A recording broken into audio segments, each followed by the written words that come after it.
Hello friends, welcome back to my channel. मैं हूं आपकी फ्रेंड वर्षा। फ्रेंड्स, आज की इस वीडियो में हम अकाउंटिंग के बारे में डिस्कस करेंगे, जिसके अंदर हम जानेंगे अकाउंटिंग के कॉन्सेप्ट और साथ ही साथ हम बात करेंगे कैपिटल एंड रेवेन्यू ट्रांजैक्शंस की। तो चलिए फ्रेंड्स, आज की इस वीडियो को स्टार्ट करते हैं। लेकिन वीडियो को स्टार्ट करने से पहले प्लीज़ मेरे चैनल को सब्सक्राइब कर लीजिए, और अगर आपने चैनल को सब्सक्राइब कर लिया तो इस वीडियो को लाइक कीजिए और अपने फ्रेंड्स के साथ शेयर कीजिए। तो चलिए फ्रेंड्स, आज की इस वीडियो को स्टार्ट करते हैं।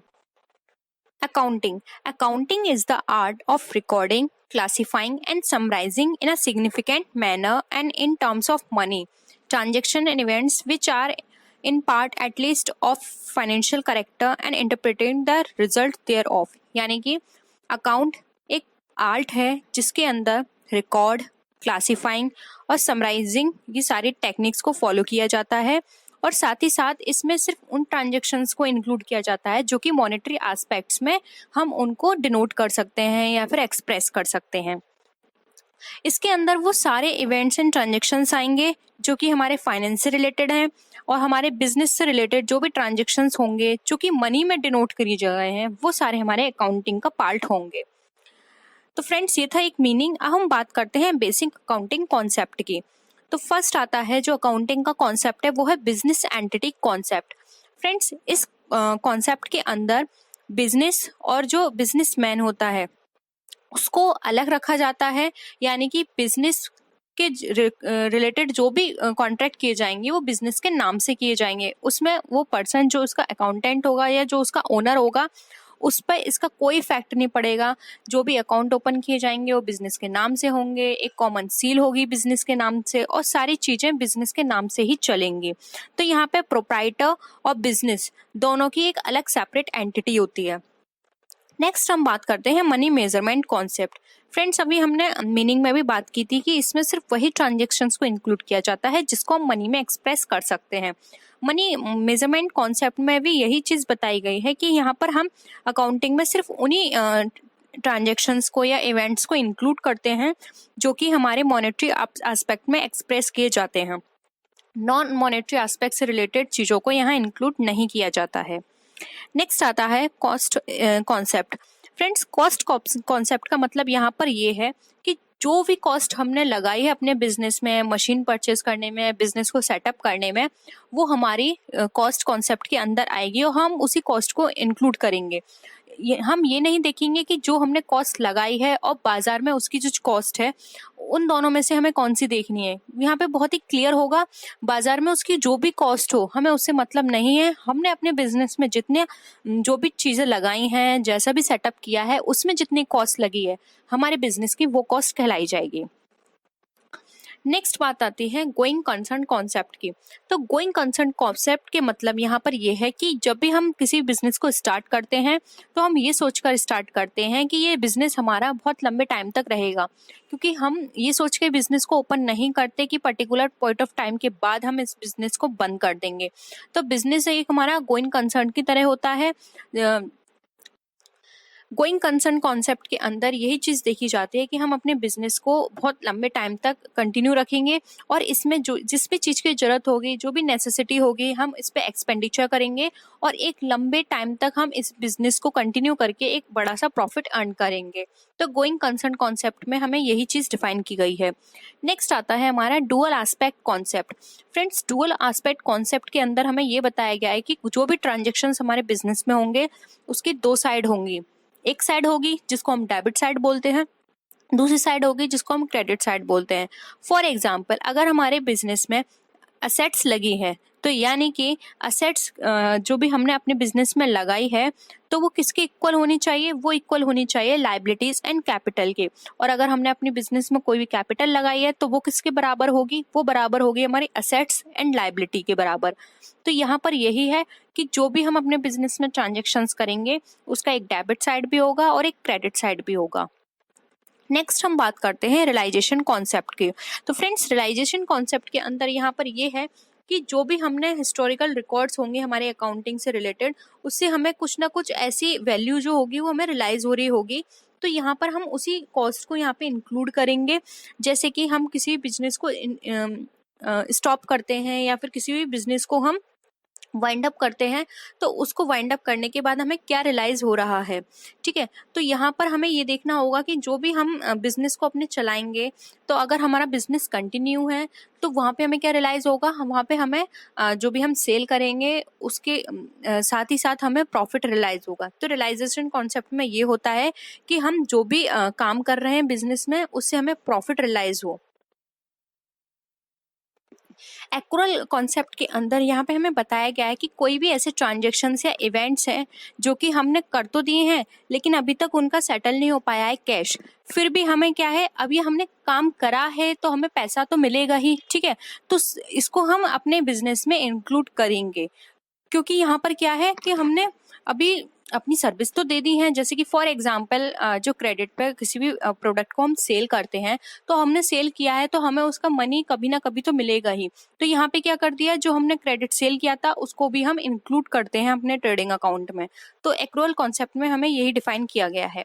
नेक्स्ट आता है पीरियोडिक पोस्टुलेट। पीरियोडिक पोस्टुलेट का मतलब यहाँ पे अगर हम ट्रूली बात करें तो यहाँ पे मतलब है कि जो भी इनकम हम मेजर करेंगे वो हम तब तक उसको कैलकुलेट नहीं करेंगे तब तक कि वो लिक्विडेट नहीं हो जाती। लेकिन ऐसा नहीं है, हमारे जितने भी ओनर्स होते हैं, इन्वेस्टर्स या गवर्नमेंट जो होती है, वो ये जानना चाहती है कि बिजनेस किस तरह से चल रहा है। तो वो किस तरह से जानेगी, वो जानेगी हमारे फाइनेंशियल स्टेटमेंट को देखते हुए।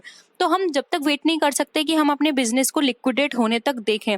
इसलिए यहाँ क्या होता है, इसके अंदर हम एक पीरियड डिसाइड करते हैं कि हमारा ये पीरियड है, हम इस पीरियड में अपने फाइनेंशियल स्टेटमेंट जो है वो प्रिपेयर करेंगे और ये एनालाइज करेंगे कि हमारा जो बिजनेस है वो कितना रन कर रहा है, क्या प्रॉफिट है उसके, क्या पोजीशन है उसकी। तो यहाँ पे एक हम पीरियड डिसाइड कर लेंगे। नेक्स्ट आता है matching concept. Friends, matching concept periodic postulates पे ही बेस्ड है। इसका जो प्राइमरी ऑब्जेक्टिव होता है वो होता है प्रॉफिट को अर्न करना, जबकि इसका जो मेजर अगर रीजन देखें तो मेजर रीजन इसका ये है कि यहाँ पे जो मेजर शेयर जो होता है अकाउंटेंट के अटेंशन का, वो होता है कि वो देखे कि जो भी प्रॉफिट्स को मेजर करने की टेक्निक्स हैं वो उसको इंक्लूड करे अपने अकाउंटेंसी में। क्योंकि जब तक वो प्रॉफिट को मेजर करने के लिए कोई भी टेक्निक्स को इंक्लूड नहीं करेगा तब तक वो अच्छे से कैलकुलेट नहीं कर सकता कि क्या प्रॉफिट हमारा निकल कर आ रहा है। तो इसको मेजर करने के लिए पीरियोडिकली उसको एक ऐसी चीज फॉलो करनी पड़ेगी जिससे कि वो एक पीरियड के टाइम या पर्टिकुलर पॉइंट ऑफ टाइम के बाद वो चेक कर पाए कि उसका कितना प्रॉफिट निकल रहा है।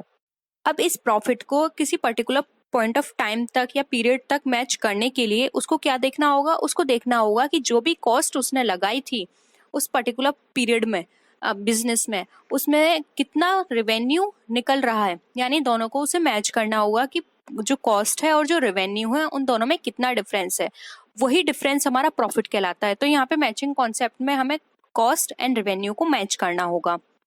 तो फ्रेंड्स, ये थे हमारे ओवरऑल सारे कॉन्सेप्ट। आई होप आपको क्लियर हो गए होंगे। अब हम बात करते हैं कैपिटल एंड रेवेन्यू ट्रांजैक्शंस की। फर्स्ट आता है capital transaction. Friends, capital transactions वो ट्रांजैक्शंस होते हैं जिनकी जो बेनिफिट्स होता है हमें, वो बिजनेस में हमें मोर देन 1 ईयर तक मिलता है। और ये एक तरह से हम ये बोल सकते हैं कि वे वन ऑपरेटिंग साइकिल होता है जिसका जो प्रॉफिट है हमें आने वाले 2-3 साल या यह हो सकता है कि इससे भी ज्यादा सालों तक इसका प्रॉफिट मिलता रहे। ठीक है, जबकि रेवेन्यू ट्रांजैक्शंस हमारे वो ट्रांजैक्शंस होते हैं जिसका प्रॉफिट या बेनिफिट हमें 1 साल के अंदर ही मिलता है। यानी ये इसका जो पीरियड है वो 1 ईयर तक होता है, जबकि कैपिटल ट्रांजैक्शंस का जो टाइम होता है वो मोर देन 1 ईयर होता है। ट्रांजैक्शंस की अगर हम बात करें तो ये हमारे डिवाइड होते हैं 2 पार्ट्स में, कैपिटल एंड रेवेन्यू। जबकि अगर हम कैपिटल को डिवाइड करें तो ये डिवाइड होते हैं हमारे 2 पार्ट्स में फर्दर, जो कि है capital expenditure and capital received. जबकि हमारे रेवेन्यू डिवाइड होते हैं revenue expenditure and revenue received में। अब हम इनको वन बाय वन डिस्कस करेंगे। फर्स्ट आता है capital expenditure. The capital expenditure is that expenditure that benefits of which is enjoyed or consumed not in 1 year but more than 1 year. तो इसका मतलब यहाँ पे क्या हो गया कि कैपिटल एक्सपेंडिचर वो एक्सपेंडिचर होते हैं जो कि हमारे जिनका जो बेनिफिट है, मतलब हम कुछ भी एक्सपेंडिचर करेंगे और उसके बदले में हमें जो सर्विस मिलेंगे या गुड्स मिलेंगे, जो भी फैसिलिटी मिलेगी, उसको सिर्फ हम 1 साल के लिए हम इंजॉय नहीं करेंगे, उसको हम आने वाले आगे के सालों में भी हम उसको इंजॉय करेंगे। ये मोस्टली जो एक्सपेंडिचर किए जाते हैं वो किए जाते हैं किसी भी बिजनेस को परचेस करने के लिए या किसी एसेट्स को परचेस करने के लिए, बिल्डिंग को सेटअप करने के लिए, क्योंकि ये सब चीज़ें क्या है, हमें आने वाले बहुत सारे सालों तक हमें बेनिफिट करेंगी।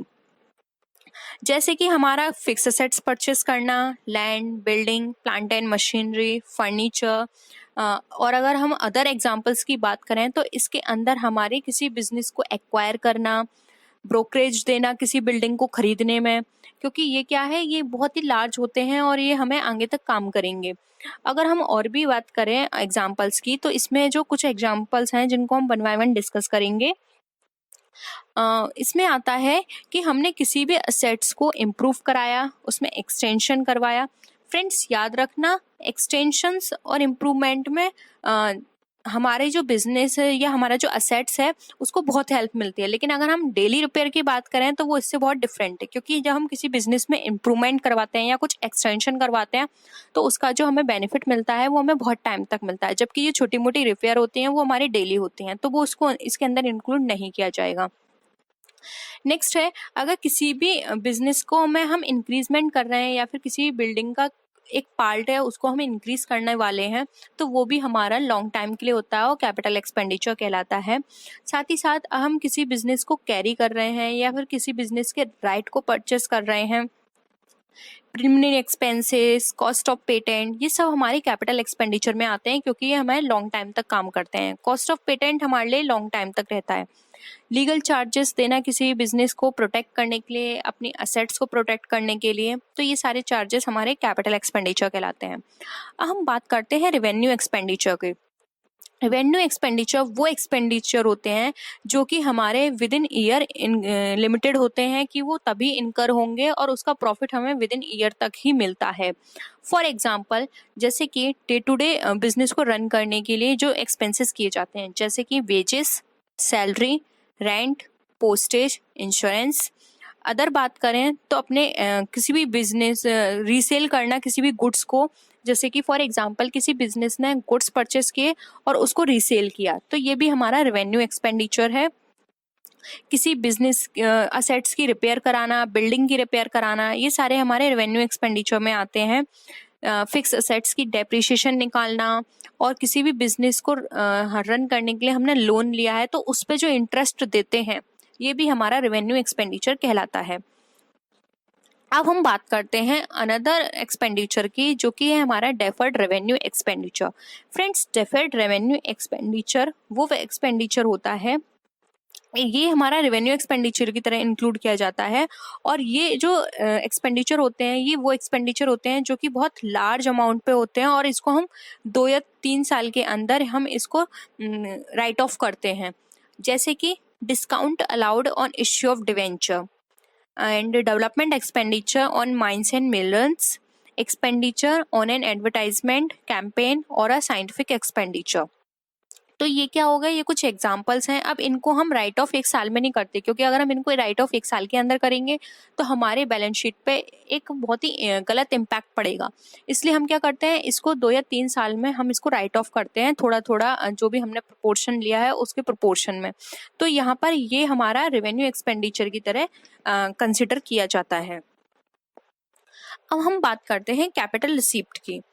कैपिटल रिसीप्ट वो रिसीप्ट होती है जो कि हमें रिलाइज होती है किसी भी फिक्स एसेट्स को सेल करने से, जैसे कि plant and machinery, furniture, land, या फिर हमने किसी भी तरह से कोई कंट्रीब्यूशन किया है किसी भी कैपिटल को बढ़ाने में, या फिर किसी भी तरह की कोई डोनेशन दी है लाइफ मेंबरशिप के लिए, तो ये क्या कहलाते हैं, हमारे कैपिटल रिसीप्ट कहलाती हैं। तो इस तरह की चीज़ें क्या होती हैं, हमें लॉन्ग टाइम तक काम करती हैं। अगर हम किसी भी तरह से किसी क्लब को ज्वाइन करते हैं और लाइफ मेंबरशिप लेते हैं उसकी, तो यहाँ पर क्या है, हमें लॉन्ग टाइम तक हमारी हेल्प करेगी। तो ये इसमें जो भी खर्चा आता है ये इस, और जो रिसीप्ट हमें मिलती है वो कैपिटल रिसीप्ट कहलाती है। अगर हम रेवेन्यू रिसीप्ट की बात करें, रेवेन्यू रिसीप्ट वो रिसीप्ट होती है जो कि हमें अराइज होती है जब हम किसी भी गुड्स एंड सर्विसेज को सेल करते हैं, या फिर हम किसी भी तरह का कोई इनकम देते हैं, जैसे कि रॉयल्टी है, कंसल्टेंसी फी है, या फिर हम इंटरेस्ट पे करते हैं किसी भी इन्वेस्टमेंट पे, हमने डिविडेंड रिसीव हुआ, रेंट ऑफ प्रॉपर्टी मिला या फिर कमीशन हमें अर्न हुआ, तो इसके बदले में हमें जो रिसीप्ट मिलती है वो हमारी रेवेन्यू नेचर की होती है, क्योंकि इनका जो टाइम पीरियड होता है वो बहुत ही शॉर्ट होता है। हमें कमीशन रिसीव होगा तो वो कमीशन हमारा पर्टिकुलर उस ईयर के लिए होता है। रेंट जो मिलता है हमें किसी भी प्रॉपर्टी का वो भी हमारा उसी ईयर के लिए होता है। ये हमारा रेंट जो है वो हमारा नेक्स्ट ईयर काम नहीं आएगा। ठीक है, अब हम बात कर लेते हैं इनके डिफरेंस के बारे में। Capital expenditure and revenue expenditure में क्या क्या डिफरेंस है। फर्स्ट आता है it is incurred for acquisition of fix assets, यानी कि ये फिक्स असेट्स को एक्वायर करने में अराइज होता है, जबकि रेवेन्यू एक्सपेंडिचर हमारा किसी बिजनेस को रन करने में इनकर होता है। सेकंड है these are incurred in increasing the value of fix assets, यानी ये फिक्स असेट्स की वैल्यू को इंक्रीज करने में इनकर्ड होते हैं, जबकि ये they do not increase the value of fix asset, यानी इससे फिक्स असेट्स की वैल्यू इंक्रीज नहीं होती है। थर्ड आता है they increase the earning capacity of the business, जबकि रेवेन्यू एक्सपेंडिचर में ये सिर्फ मेंटेन करते हैं बिजनेस की अर्निंग कैपेसिटी को। फोर्थ है the benefit of such expenditure extend to the more than 1 year. ठीक है, यानी कि ये मोर देन 1 ईयर के होते हैं, जबकि रेवेन्यू एक्सपेंडिचर में जो इसकी लिमिटेड टाइम होता है वो होता है ओनली 1 ईयर।